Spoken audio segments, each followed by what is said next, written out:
if you have to travel, be aware that if you run into a situation where water covers the roadway, turn around, find another route. Yeah, that's really important to mention, because with all of these weather threats, it's easy to get overwhelmed and forget about maybe something that could save your life. We have life-threatening flash flooding occurring across portions of south central Wisconsin, from Viroqua all the way to the Dells, with this colossal amount of rain that has fallen. Really, with all the rain that continues to fall, it really won't take much for just really bad situations to form. And also, we're now looking for, as this cold front pushes farther to the south, we're looking for some more heavy rain threats a little bit farther south as we head into this evening. So this is far from over. It may be over for certain spots, but for southern Wisconsin in general, this is far from over. 5 to 10 inches, even upwards of a foot, not out of the question at all when it comes to this rain. So again, we're going to be transitioning into Live at 4. Dave Caulfield, great job in front of the green screen there to point things out directly as the tornado threat moved basically from Juneau and Adams counties through Marquette and Green Lake counties. The tornado threat right now appears to be over for the WISC-TV viewing areas. The storms are moving into Fond du Lac County. Severe thunderstorm warnings remain in effect for northeastern Columbia County and northern Dodge County, as well as Green Lake County, for strong straight-line winds. Those are the only severe weather warnings that are in effect, but flash flood warnings in effect for much of the northern portion of the WISC-TV viewing area. And as I speak, a tornado warning has now come out for the far northern portion of Dodge County. Let's take a quick look at that. I think it's going to be the extreme northern portion of Dodge County, basically in the area not too far from Waupun. National Weather Service radar indicating the potential for a tornado in the vicinity right around Waupun, moving toward the east at 45 miles per hour. So again, that's on the extreme northern portions of Dodge County. I'll flash that area that's under the tornado warning. That's until 4:30, but I think I'm pretty certain that most of the WISC-TV viewing area, with the exception of the extreme northern portion of Dodge, and they run that warning farther south into areas east of Fox Lake, but really right now it looks like the greatest tornado threat is right in the vicinity of Waupun. That's where we're seeing the wind circulation there, and that'll be tracking into southern Fond du Lac County out toward Oakfield. So I think we can go to, we can start Live at 4 here and transition into that, but we will be back with further updates if we need to at any point.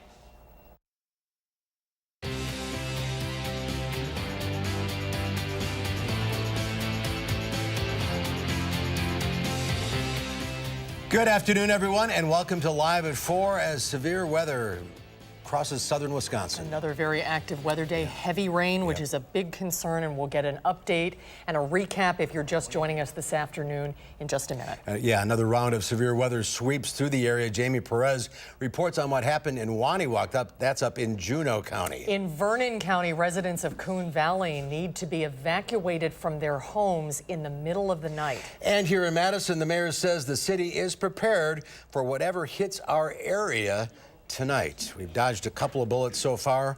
We'll see how that progresses throughout the evening. Is Dana in? Where is Dana?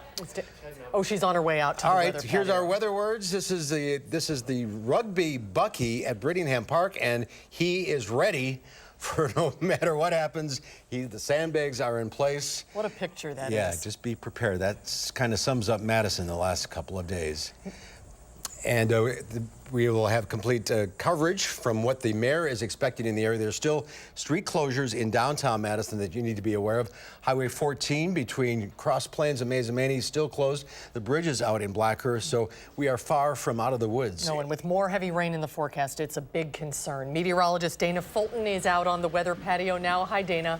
Hey, guys. Right now, it's actually spitting for us outside. We do have a little bit of rain, but that's our biggest concern for us near Madison. Quite a bit of a severe afternoon for us as As we look at our radar right now, we actually have some tornado warnings up to the northern area. That goes until 4:15 and 4:30. We'll take a little step back and look at the entire picture. Definitely a very active afternoon. We've had several severe thunderstorm warnings and tornado warnings get triggered in the last several hours. Most of them now up to the north, just starting to get towards the Milwaukee and Green Bay viewing area. We actually do still have that severe thunderstorm warning stretching up north of Dane County right now. That severe thunderstorm warning, again, going till 4:30, as well as we're seeing some very strong wind gusts, also reports of trees down. As we take a step back, you can see this line over the last few hours just crossing over the state, driving a lot of heavy rain. Also, those wind gusts, again, moving in. The wind, it can be just as damaging, of course, if it's not associated with the tornado. We're seeing wind gusts anywhere from 60 to 70 miles per hour. Those straight line winds can be just as dangerous. We do have a severe thunderstorm watch until 9 o'clock for most of the viewing area, excluding Rock County in that severe thunderstorm watch. The potential for these storms continues to brew overnight. We also have the chance to see some flash flooding. We actually have a flash flood watch also in effect until Wednesday morning at 7 a.m. A flash flood warning is in effect right now for areas that have already seen quite a bit of rainfall. As we look ahead to tomorrow, the good news is we are going to dry up, but right now the situation, of course, very dicey outside. We want to make sure you're careful as you're heading out the door. Also want to take a quick look at what's going on with our traffic situation. The first alert traffic update. A lot of blocked roadways at this time. This is a look at I-90, 94. That's near County C Road there. A big backup as we have some road closure reports there along I-90. Downtown in Madison, we also have some closure reports. And of course, 14 running from Middleton all the way through Black Earth closed right now because of water on the roadways. And if you head downtown, we still have Johnson Street closed. And all of those markers that you just saw pop up on your screen due to roads closed because of water on the roadway at this time. So we do, again, have a severe thunderstorm warning in effect and a severe thunderstorm watch in effect for us right now. We're going to take a little closer look at those maps coming up in just a few minutes. All right, and the rain starting in Madison just a bit. All right, Dana, thank you. See you in a few minutes and go back to you as conditions warrant. First at 4, that latest batch of heavy storms brought more water to areas that are already saturated. We start our coverage with Jamie Perez. She's in Linden Station with what happened today in Juneau County. Jamie. Hi guys, we're here on Highway 90 going eastbound towards Madison. Both ways are starting to become closed. We saw city crews putting road closed signs up. If you look just on that off-ramp right there, you can see that traffic really starting to build up.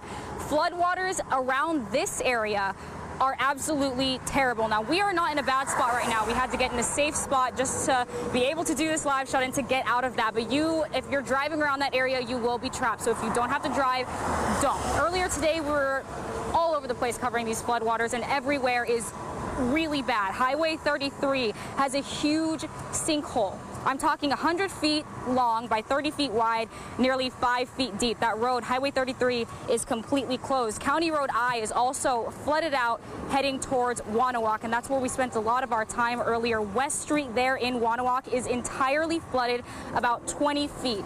The Baraboo River is about 300 yards away from that street, and it's pouring runoff into those streets. About 12 residents there have been evacuated. They also have runoff there coming from the dam and nearby towns. Like I said, 12 residents were evacuated. No one has been injured, but we did get video earlier also. If you check our station's Twitter and Facebook accounts, you can see that video of a woman who refused to leave her home when they were doing all of the evacuations, and they had to go out through jet ski and get her to safety. She did make it to land and end up being safe. But like they said, there's flood warnings everywhere. Do not be outside if you don't have to. Stay indoors. Make sure you tune into the latest at channel3000.com and tune into our show as well. We're going to keep you updated on all the flood going on in this area. We're going to try to get to safer ground. It's still pouring down rain right now. As you can tell, we're getting really wet out here. So I'm going to toss it back to you in studio. But coming up tonight at 5 and 6, we'll be live again to give you some more updates. All right, Jamie Perez, be careful out there. Thank you for that report. Great job, Jamie. Hundreds of residents of the village of Coon Valley near La Crosse in Vernon County were evacuated overnight as floodwaters rose above 5 feet. Coon Creek, which is usually about 10 feet wide, swelled on the west side of the village as the rain poured poured overnight. Basements and first floors of some homes in the surrounding area quickly flooded. The fire department went door to door with a backhoe to rescue some people who just had moments to get out. I heard somebody pounding, and I went to the window to have a bucket from a front-end loader and a fireman in it, and they rescued us through the top or through the window upstairs. More than a dozen residents at an assisted living facility were also evacuated. Those who were rescued from their homes were brought to the village hall and then the elementary school. And agencies are assisting residents with cleanup efforts, although heavy rains hit the area again this afternoon. And here in Madison, city leaders are closely monitoring the amount of rain that we'll get over the next 24 hours. The most vulnerable areas to flash flooding are on the isthmus and near the lakes, and those are the areas Mayor Soglin says he's most concerned about. Rose Schmidt listened to the mayor's update today and is here to tell us what you need to know. Rose? That's right. Now, Mayor Soglin says that we have dodged 2 major rain events over the past week, but now is not the time to let your guard down in this area. Dane County staff members will continue to adjust the lake level of Lake Mendota. They're planning on releasing some more water out of the Tenney Dam tomorrow. That means the water levels on the isthmus will increase tomorrow regardless of the weather. Mayor Soglin says the Tenney Lock is operating just fine, but he says the city will be closely watching the weather tonight for other concerns.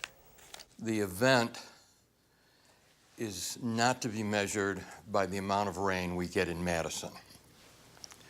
It's also going to be, the effect on us will be determined by the rain that also falls to the north and to the west into the watershed in the remainder of Dane County. Now, there are still several road closures to be aware of on the isthmus, including East Johnson from 1st Street to Baldwin Street, Marston Avenue, and parts of East Main Street and East Mifflin Street. And the city wants to remind you, do not play, drive in standing water. Floodwaters could be filled with all kinds of debris. It could be contaminated. On News 3 at 5, we'll hear from Public Health Madison and Dane County about mold remediation. Still a long way to go here. We'll see you at 5. Thank you, Rose.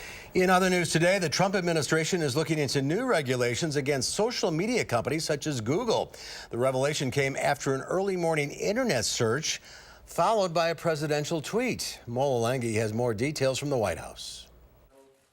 President Trump criticized the world's most popular search engine Tuesday morning. He tweeted, "Google search results for Trump news shows only the viewing, reporting of fake news media. Google and others are suppressing voices of conservatives and hiding information and news that is good. This is a very serious situation. Will be addressed." Google and Twitter and Facebook, they're really treading on very, very troubled territory, and they have to be careful. It's not fair to large portions of the population. Google denies they are manipulating search results to keep conservative voices quiet.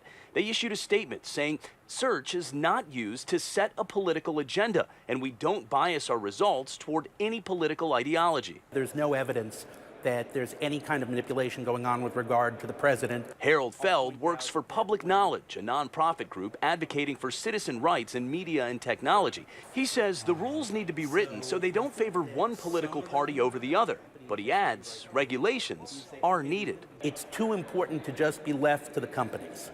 So we're still figuring it out, basically. We're still figuring it out. There's a balance between the public interest and the private interest. Democratic Senator Chris Coons says there are reasons to be concerned about the power of companies like Google, but still, he opposed the president's tweet. But for the president to jump from, "I don't like my search results on Google this morning," to tweeting, "We need to regulate one of the largest, fastest growing, most creative companies in the American economy," is a bridge too far. Leaders from Google, Facebook, and Twitter will be on Capitol Hill for hearings next week. Mola Lenghi, WISC News 3. And lawmakers have summoned the social media executives for a September 5th hearing on Capitol Hill on censorship and election interference. John McCain's colleagues on both sides of the aisle are paying tribute to him today at Arizona's state capitol. In Phoenix, crews are preparing the grounds for a hero's farewell. John McCain will lie in state tomorrow, becoming only the 4th person to do so in nearly 50 years. Hundreds are expected to pay their respects. He wanted to unite everyone, and to me, he was like my hero. And as Arizona says goodbye to one senator, voters today are picking another in the primary for Jeff Flake's seat. The retiring Republican senator says he's worried about the future of the party. McCain will lie in state in the nation's capital later this week before funeral services at the National Cathedral. And South Carolina Senator Lindsey Graham spoke on the Senate floor today about his longtime friend John McCain. Graham's seat is next to McCain's in the Senate chamber, which helped strengthen their friendship. A black drape with a vase of white flowers was placed on McCain's desk following his passing. Senator Graham spoke about McCain's 2008 run for the presidency and said McCain's concession speech is one of the most memorable moments in presidential politics. John taught us how to lose. When you go throughout the world, people remember his concession speech as much as anything else. There are so many countries where you can't afford to lose because they kill you. And John said that night, President Obama is now my president. So he healed the nation at a time he was hurt. Senate Minority Leader Chuck Schumer is proposing renaming the Russell Senate building after John McCain. And Senate Majority Leader Mitch McConnell is suggesting creating a committee to come up with the best way to honor John McCain. There's more to come tonight on Live at 4. A lot of people turn to energy bars when they're hungry for a quick boost. But Consumer Reports says not all bars are created equal. We'll find out how they rate them when Live at 4 continues.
Welcome back. People from all over the country are descending on Detroit to pay their respects to Aretha Franklin. Her hometown is honoring her in a big way, starting with a public visitation today. Kenneth Craig reports from Detroit.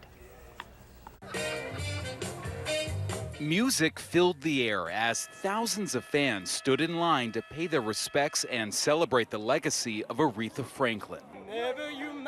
Sir Diego Brazil flew from Miami to be here. He says the Queen of Soul's music gave him hope. Her music literally saved my life in 1997 when I was contemplating suicide. Fans like LaTanya McIntyre started lining up yesterday afternoon outside the Charles H. Wright Museum of African American History in Detroit for Franklin's public viewing. She came all the way from Las Vegas. They do it for iPhones, Jordans, you know, why not the Queen of Soul? Impromptu dance parties broke out as Franklin's songs played on radios. The doors here will be open for 12 hours both today and tomorrow, part of a 4-day celebration honoring Franklin's life and legacy in her hometown. She didn't forget where she came from, and I love a person like that. Free tickets for a tribute concert Thursday night sold out within minutes. At least 19 artists have been tapped to perform during her funeral Friday, including Faith Hill, Stevie Wonder, and Jennifer Hudson. Speakers include former President Bill Clinton. An all-star goodbye to a superstar whose career spans 6 decades. Kenneth Craig for WISC News 3. And later this week, Thursday on Live at 4, Madison writer and producer John Roach will be here. He's going to talk about his unexpected experience with Aretha Franklin when he went to visit her at her home in Detroit. We're looking forward to hear this story. Apparently, she cooked a big meal for him. It's quite a story. He got to know her quite well. And John's a good storyteller. Yes. So looking forward to that. Stocks eked out some minor gains as trade tensions ease. The Dow Industrials added 14 points, closing at 26,064. The Nasdaq Composite Index gained 12, and the S&P 500 was up fractionally. Well, whether you buy them as snacks, workout pick-me-up, or to help you lose weight, energy bars are easy to grab, and there's a lot to choose from. Boy, that's for sure. But which ones are loaded with sugar? And do the ones that are good for you taste terrible? Leah Linscheid reports. Consumer Reports food experts looked at 33 of the most popular energy bars, and they looked at everything from nutrition to taste. In the 1960s, energy bars were created for astronauts to eat in outer space. Would you like to taste this? The peanut cube. The astronauts like those. Back here on Earth, energy bars fueled the jogging craze of the 70s and continue as a fitness favorite today. After all, they're portable, convenient, and help squash hunger. They're certainly marketed as being healthy, but are they legit? Consumer Reports food experts sampled 33 bars, 21 chocolate nut and 12 berry nut types, looking at flavor, ingredients, and nutritional quality. CR's most important finding, many of these bars don't live up to the healthy marketing seen on the packaging. Will eating this one save your life? The name actually refers to food aid donations. The RX bar sounds like a prescription for health, but there's nothing medicinal about it. The best way to choose a bar is to look for real ingredients like nuts, fruits, and grains rather than processed ingredients. Here are CR's top choices for nutrition and taste. In the berry category, Pure Organic Wild Blueberry Fruit and Nut Bar contains whole blueberries and nuts. This soft bar is sweet and tangy and tastes like dates. Testers found this one soft and dense. Lara Bar's Blueberry Bar also has cashew pieces throughout with a slightly sour and sweet flavor. CR recommendations in the chocolate energy bar category include this organic chocolate and peanut butter bar from Nature's Path. It's a sweet-tasting moist bar with lots of coconut and chocolate chunks. And Lara Bar Nut and Seed Crunchy Bar is crunchy with finely chopped almonds and dark chocolate with a slight coconut flavor. For WISC News 3, this is Leah Linscheid. And a word about sugars. If you can, choose a bar made with fruit. But if it has added sugars with names like agave or tapioca syrup, Consumer Report says to make sure that they're toward the end of the ingredient list. Yeah, you have to read the labels. You have to read them very carefully. We have chia bars with coconut. Check them out. How much sugar is in that one? Did you look? Says 8 grams. Okay. Oh, that seems high. 3 grams of protein, 4 grams of fiber, 6 grams of fat, 1,000 milligrams of omega-3. Go for it. See how it tastes. The choices are overwhelming. There are so many to choose from. What do you think? Recommend? No. Well, it's okay. No. It's okay. It's coconut. You gotta like coconut. Oh, I love coconut. Well, you might like this. All right, if you need something to wash down that, you better read this. I got a mouthful of I energy always bar. ask you a question after you take a bite. It never fails. If you need something to wash down that energy bar, the Wall Street Journal reports sales of seltzer are soaring in the U.S. and actually upending coffee and beer. Americans buy an estimated 821 million gallons of sparkling water this year. That's 3 times as much as in 2008. They're ditching other beverages for healthier alternatives like natural drinks. That's also led to a wave of these kinds of things, spiked seltzer, made with alcohol. Sam Adams Truly Spiked drinks contain 100 calories and 2 grams of carbs. That took a quick turn. Yes, it did. Actually, this is pretty good, the chia bars, after let it marinate a little bit. Okay, good. Well, Senator John McCain is being remembered for a lot of things following his death over the weekend. But comedian Jeannie Mose looks back at Senator McCain's funny side. That's coming up later on Live at 4.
Take a look at this. A man creates incredible works of art using only sand in a bottle. He begins making each one to order by creating layers of different color sand in the bottle using a special device that manipulates the sand in a way to create his masterpieces. The artist is able to create many different types from sand paintings, from cartoon characters, pets, even entire landscapes. That is amazing. Isn't that something? I like that they're custom too, like a good anniversary present or something. How do you come up with something like this? I'm going to do this. That is incredible. Just don't knock it. into the table. Look at that. It's amazing. All right, it is Tuesday, August 28th. It is. It's National Crackers Over the Keyboard Day, guys. IT asks that you just don't do that. You got a bad laptop? Bad laptop in college. I'm probably already having problems with the Weather Center with the food on the keyboard. I see Gary, yeah, he's not happy. No. Okay. It is Radio Commercial Day. The first commercial ever broadcast was in 1922. The Queensboro Realty Company received 10 minutes of airtime over New York radio station WEAF, and it cost $100. Well, that's a lot of money back then. Yeah. And it's National Bow Tie Day. The roots go way back to the 17th century and also back to 1974 in northeastern Wisconsin. What? You know, be careful when you wear a bow tie, especially for your high school graduation picture. Does it come back out often? No. Do you still have the bow tie? Red, white, and blue. Red, white, and blue. Clip on. Look at you. How old were you here? 17, 18? I was 18 when I graduated. And that's going to live. I've never worn a bow tie since. Really? Why would you? I mean, throwback day. That's a great picture. I think it's Nice fantastic. hair. It's good hair, good glasses, too. All right, so things are looking a little better, but still a lot of rain. I really wouldn't say better at this point. We do still have a severe thunderstorm watch. Not trying to be the bearer of bad news again, but we have a lot going on right now. Quite an active scene throughout southern Wisconsin. We'll take a closer look at the forecast right after the break.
Well, we certainly had quite an active afternoon, and we're just not out of the woods just yet. This is a look at the last 3 hours. All of this rain just driving towards Wisconsin.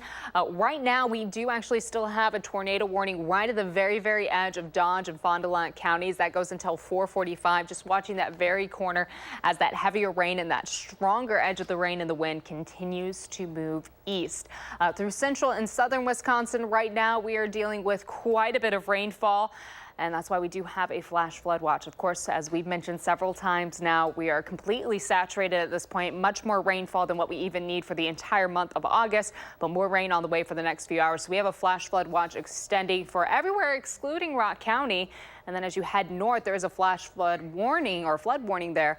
That goes until 9 o'clock this evening. Both the watch and the warning do. So it is a little dicey outside. Just in the last 24 hours, we've already watched about 5 to 6 inches of rainfall for the central strip of Wisconsin. Notice that direct line. That heavy rainfall just trained itself and moved straight across, dumping moisture over the last just few hours. Some areas getting much higher than 6 inches. We'll have official totals coming through later on.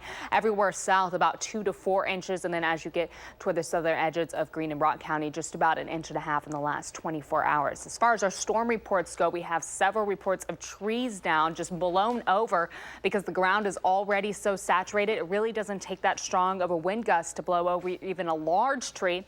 Also from that tornado warning, they're going to have to send out some survey crews to take a look at that damage. Trees down causing some road closures as well from all of this rainfall that continues to move on through. This is just a current look at our radar. Because of the rain and the wind threat, we do have an enhanced risk for severe weather through the rest of the evening and overnight into Wednesday. That enhanced threat really does include stronger wind gusts anywhere from 50 to 60 miles per hour, certainly possible, not out of the question at all. And we're not going to rule out the chance for an isolated tornado at this point. Again, we've already had a few tornado warnings get triggered over the next few hours as this line of storms continues to sink southeast. We may see a few more triggered for us. The rain just continuing to slide right on in. We do have that severe thunderstorm watch, that flash flood watch. All of this rain is going to move on through as we get closer to about 6:30. Still dealing with showers just draped through Dane County on down towards northern Illinois.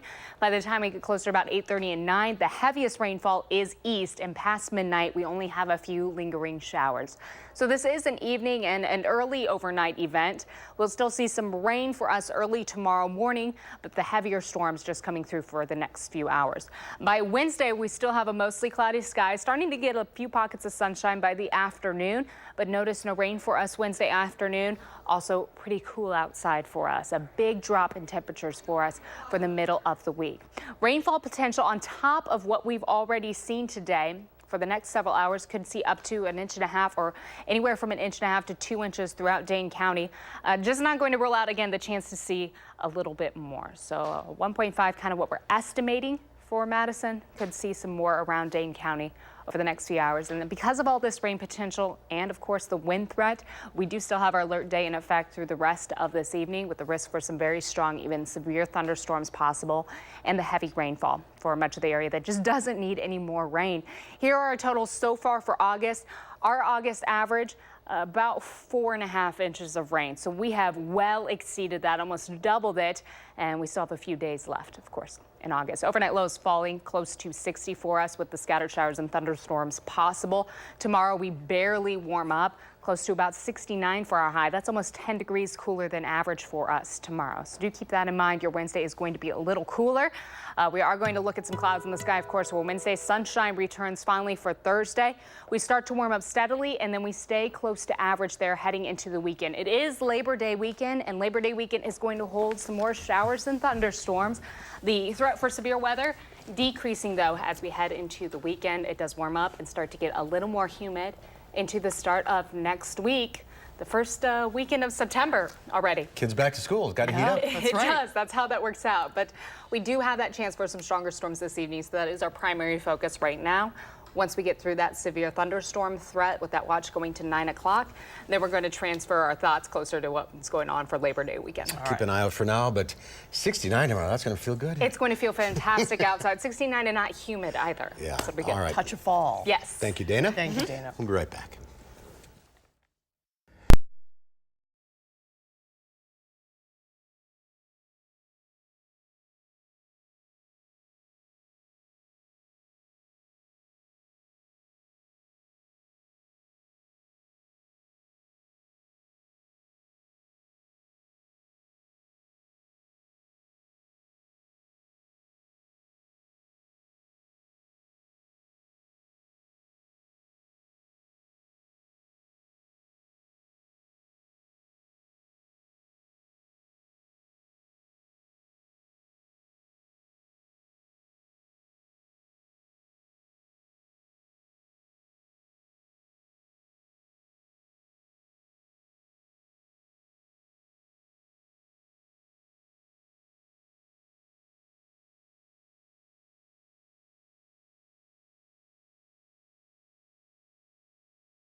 Here's a look at downtown Madison.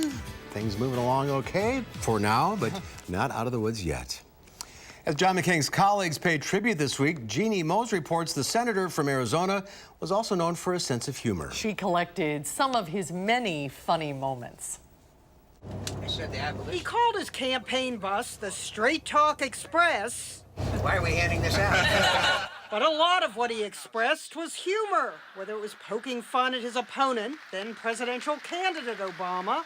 Maverick I can do, but Messiah is above my pay grade. Or getting nabbed on camera playing poker on his phone during a Senate debate. Occasionally I get a little bored. Just a year and a half ago, Senator McCain was horsing around like a teenager, making devil ears, Laying out a series of demands. behind CNN reporter Manu Raju. McCain then tweeted out the moment, after all these years, revenge, more devil horns behind his fellow senator from Colorado. Senator John McCain. And then there were all those SNL appearances, never funnier than when McCain sings Streisand.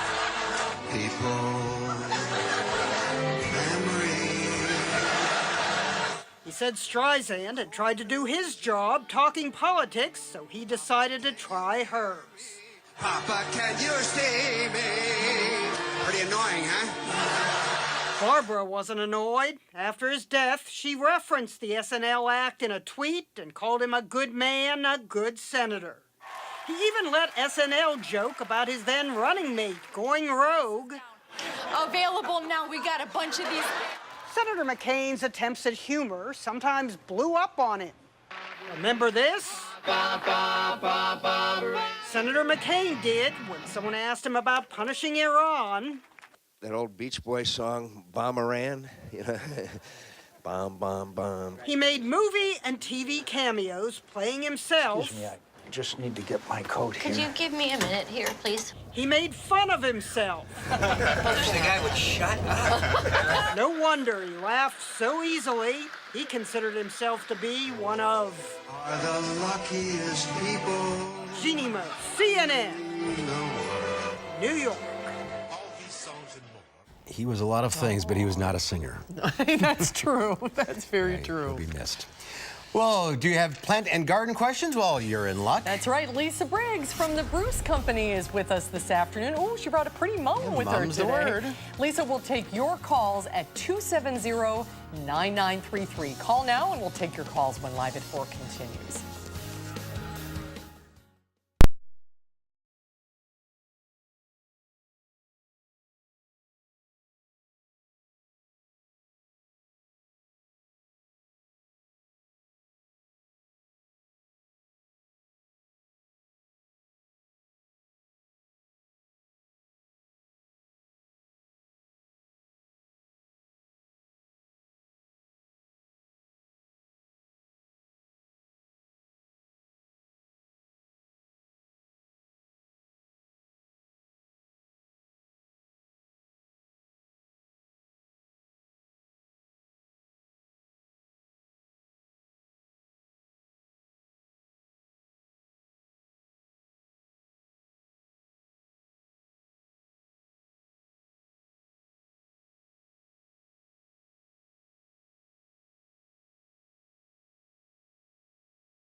Traffic conditions right now a little slow moving. In fact, barely moving at all. Looking at I-90 right now, you notice that eastbound not barely shifting. Looks like traffic being reduced to just one lane there. We do have some reports also of roads completely closed, not just slowed down, but closed because of the water on the roads. As we look at the isthmus, all of this right now, Johnson Street, Mifflin Street, and down towards Birmingham, all of that closed because of water on the roads. We have, excuse me, rain currently. And because of that rainfall, we are seeing some slower traffic as well, especially along the Beltline. Middleton out through Black Earth, still closed along 14. That Beltline traffic rolling through at a crawl currently. We're going to keep a close eye on traffic, and we'll have another final look at weather in just a few minutes, guys. All right, Dana, thank you. Well, it's time now for a little garden talk. We're taking your plant and garden questions. Sounds like an SNL thing. Yeah, hi, Lisa. From Lisa Briggs from the Bruce Company. The number to call is 270-9933.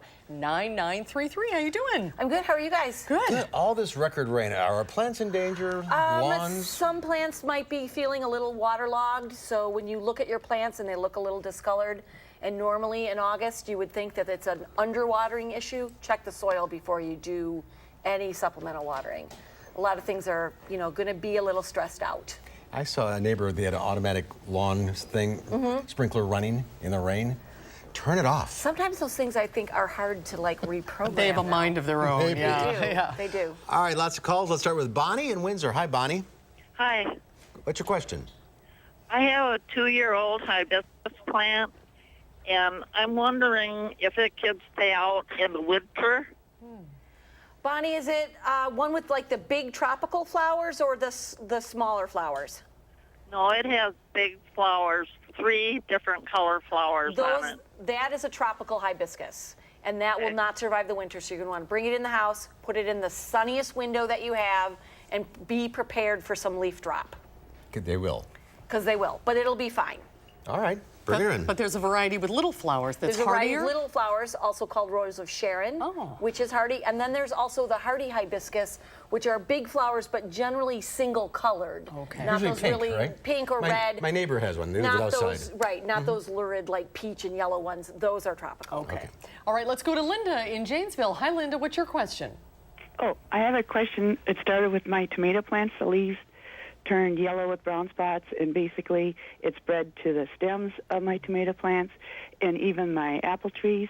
I kind of gave up on trying to stop it this year, but I think it was because it was so wet in the spring of the year. And what do I do so that this doesn't repeat maybe next year? You have a couple different problems. What's going on in your tomato plant is some kind of blight. It's a fungal issue. What you can do is, if they're in the ground in your garden, move them to a different location next year, and then try to mulch underneath, and as they get bigger, remove any of that low foliage. The apple tree, if it's yellow spots in the leaves, and now you can start to see the little horns growing on the underside, that is indeed a rust. That's also a fungal issue. Right now, what you can do is not much. Do a good cleanup, make sure that you get any affected foliage or fruit out of there before when you do your fall cleanup. And then what you want to do is treat for that in the spring. So as the leaves are just starting to come out, treat with a fungicide, and then after the flowers bloom and the petals drop, treat again. All right. Has it been a tough year for tomatoes this year? It's been a big fungus year for everything because it's been so wet Yeah, it just doesn't and dry out warm. and humid. Yeah, yes, it's been horrible. All right, George in Madison. Hi, George. What's your question? Hi. Had some raspberry bushes were very productive for probably 30 years. About 3 years ago, all of a sudden they started developing very much smaller berries and very crumbly. My neighbor thinks it's a virus. There's no apparent damage to any part of the plant. It's not insects, so I just wonder if you've heard about it and whether there's something that can be done. Yeah, it doesn't sound like something that's ringing a bell. You're right. Insect damage would be borers, so you'd see the whole plant would be affected. I would guess, though, that maybe since they've been in for a long time and it's a well-established patch, maybe you will need to feed your patch. So in this fall, when you do the cutting back, you can put down some manure or some good compost.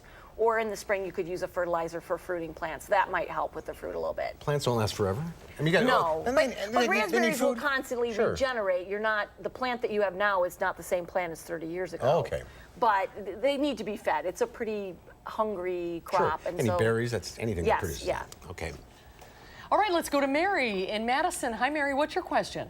I had a question on the, I don't know what these bugs are. They look like a beetle. They're kind of blue and green, and there's just hundreds of them. And how do we get rid of them, or do we ignore them because it's fall? The old Japanese beetles. It might be Japanese beetle if they're sort of bronzy green, about as big as your thumbnail. They should be just about finished. They're usually by the end of August. They're way down.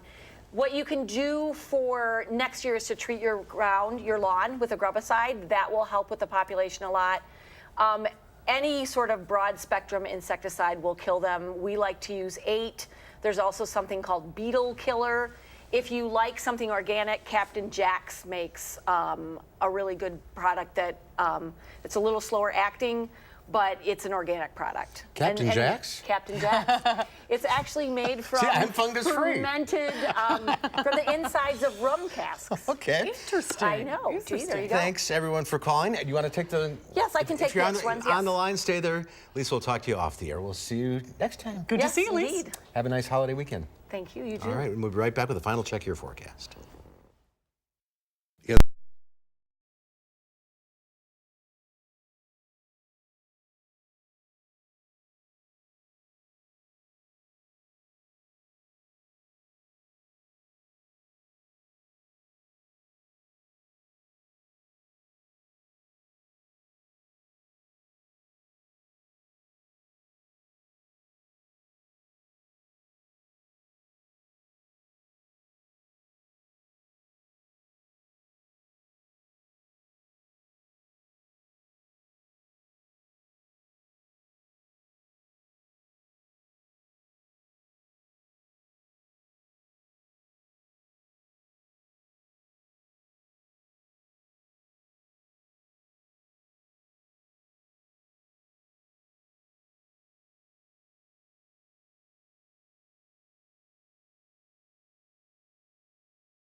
Big flurry of severe weather this afternoon, but we're still under the gun. We are. We actually have some really strong thunderstorms moving through right now. This is a look at our radar currently. We have a severe thunderstorm watch, that pink outline that you can see stretching through most of southern Wisconsin until 9 o'clock this evening. So that's our primary focus right now. Of course, the amount of rainfall that is going to be just dumping throughout southern Wisconsin. We've already seen reports of 2 to 4 inches of rain for the northern portion of Dane County, and as you head north, seeing even higher accumulation totals the further north that you go. So please be careful tonight. Land already saturated. Absolutely, very saturated. Be careful. Watch out for water over the roads. Absolutely. Don't drive through it. Yep. All right, Dana, thank you. Thank you, Dana. Tomorrow here on Live at 4, he was Wisconsin's longest-serving governor. Now, Tommy Thompson has written a new book, Tommy, My Journey of a Lifetime. We'll talk with the co-author of the book, Doug Moe, tomorrow here on Live at 4.